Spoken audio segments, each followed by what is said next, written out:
All once again welcome back my YouTube channel.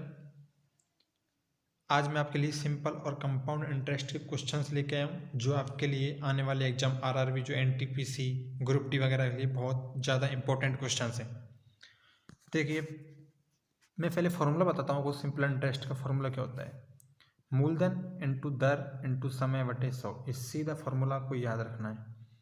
देखिए question देखो, मूलधन दे रखा 4000, रेट 10%, समय 2 वर्ष, ब्याज निकालना है तो 4000 गुणा 10 गुणा 2 बटे 100 बराबर 800 रुपये। ये तो सारे लोग लगभग जानते हैं, बट मैंने ये फॉर्मूला रिवाइज करने के लिए बता दिया आपको बेसिक के लिए।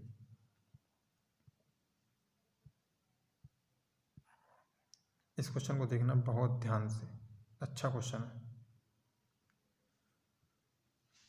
कोई धनराशि साधारण ब्याज की दर से 5 वर्ष में अपने आप का 3 गुना हो रही है और बताना है आपको कि 27 गुना होने में कितना समय लेगी। मैंने प्रिंसिपल अमाउंट माना 1 रुपये। अब ध्यान से सुनना, वो 5 वर्ष में अपने आप का 3 गुना हो रही है, यानी 2 रुपये ब्याज मिल रहा है उसको। अब करना क्या है, 1 से 27 गुना करना है, यानी 26 रुपये ब्याज चाहिए उसको। मेरी बात सुनना ध्यान से, जो 2 रुपये ब्याज मिल रहा है 2 रुपये, वो 5 वर्ष में मिल रहा है 2 रुपये। हमको चाहिए कितना? 26 रुपये। देखो, सिंपल इंटरेस्ट होता है वो समान समय में समान रुपये मिलता है। अगर 5 साल में 2 रुपये मिल रहा है तो आने वाले 5 साल में फिर 2 रुपये मिलेगा, आने वाले 5 साल में फिर 2 रुपये मिलेगा। लेकिन चाहिए कितना? 26 रुपये, यानी 13 गुना ज़्यादा ब्याज चाहिए। तो टाइम भी जो दिया हुआ है उससे 13 गुना ज़्यादा लग जाएगा। देखो, 2 रुपये मिल रहा है 5 वर्ष के अंदर, रुपये चाहिए 26, तो 13 गुना ज़्यादा है तो टाइम भी 13 गुने ज़्यादा लगेगा। कितना? 65 वर्ष। इस तरह के क्वेश्चंस में यही करना है आपको, क्योंकि सिंपल इंटरेस्ट समान समय में समान समान मिलता है उसी हिसाब से। ठीक है, आई होप समझ में आ गया होगा।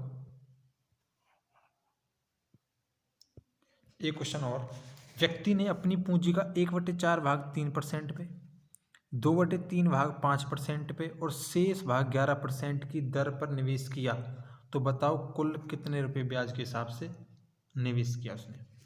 इस तरह के क्वेश्चन में जितना भाग जिस परसेंट पे उसका मल्टीप्लाई, प्लस जितना भाग जिस परसेंट पे उसका मल्टीप्लाई, प्लस शेष भाग कितना होगा 1 - 1/4 - 2/3, यानी 1/12 भाग वो 11% की दर पर, तो नेट आ जाएगी 5% की दर। ओके, अगला क्वेश्चन देखो, 770 रुपये की धनराशि, बहुत इंपॉर्टेंट क्वेश्चन किस्त का, हमेशा एग्जाम में आता है, रिपीट होता रहता है।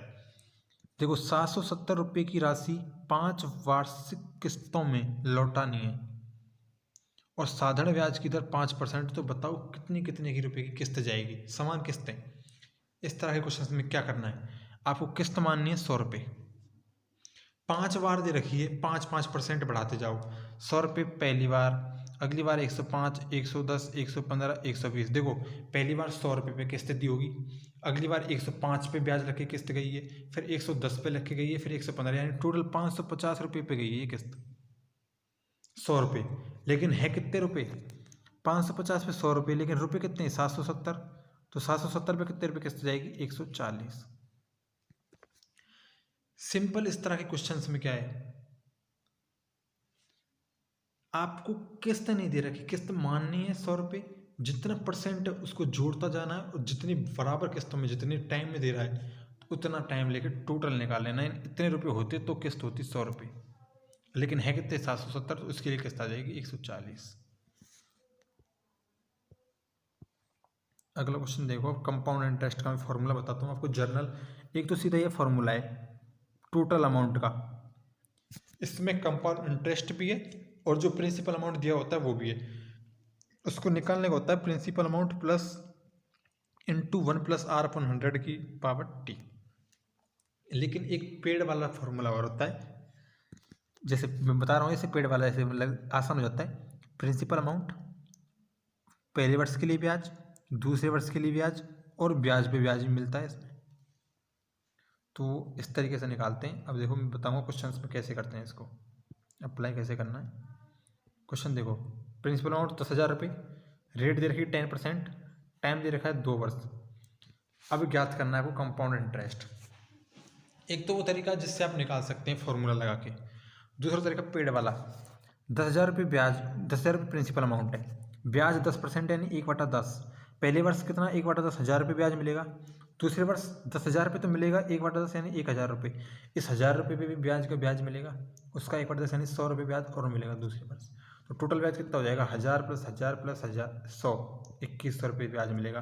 टोटल अमाउंट कितना हो जाएगा, 2,100 रुपये ब्याज का प्लस 10,000 पहले का, कितना हो जाएगा 12,100 रुपये। ठीक है। अब देखो अगला क्वेश्चन, आपको प्रिंसिपल अमाउंट यहाँ पे दे रखा है 5,000 रुपये, ये 5,000 है, रेट दे रखी है 20%। आपको सिंपल एंड कंपाउंड इंटरेस्ट का अंतर फाइंड करना है।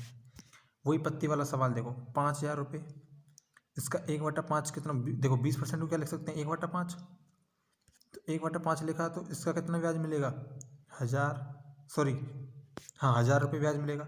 इधर भी 1,000 रुपये ब्याज मिलेगा, इस 1,000 रुपये और 200 रुपये मिलेंगे ब्याज के। तो टोटल कंपाउंड इंटरेस्ट कितना मिला 1,000 200, कितना हो गया 1,200, 2,200। तो टोटल कितना हो जाएगा यहाँ पे 2,200। बट एक चीज़ सुनो, अब मैं सिंपल इंटरेस्ट निकालता तो क्या मेरे को ये मिलते, ब्याज पे ब्याज नहीं मिलता ना, तो कितना होता 1,000 यानी 2,000 रुपये होता, सिंपल होता 2,000 रुपये। तो कितना फालतू आया 200 रुपये, यही हमारा सिंपल और कंपाउंड का ब्याज होता है। अब इस चीज़ को ध्यान से सुनना, ब्याज पे जो ब्याज मिलता है वही हमेशा सिंपल एंड कंपाउंड इंटरेस्ट का अंतर होता है। तो ब्याज पे ब्याज कितना मिल रहा है 200, तो यही इनका अंतर है। ओके। अगला क्वेश्चन देखो, कोई 2 वर्ष की चक्रवृद्धि ब्याज व साधारण ब्याज का अंतर आपको इस बार दे रखा है 10 रुपये। पिछली बार अंतर पूछा था, इस बार अंतर दे रखा है और आपको चक्रवृद्धि ब्याज की दर दे रखी है 12.5%। तो आपको मूलधन ज्ञात करना है इस बार। अब देखो 2 साल का चक्रवृद्धि ब्याज और साधारण ब्याज का अंतर 10 रुपये।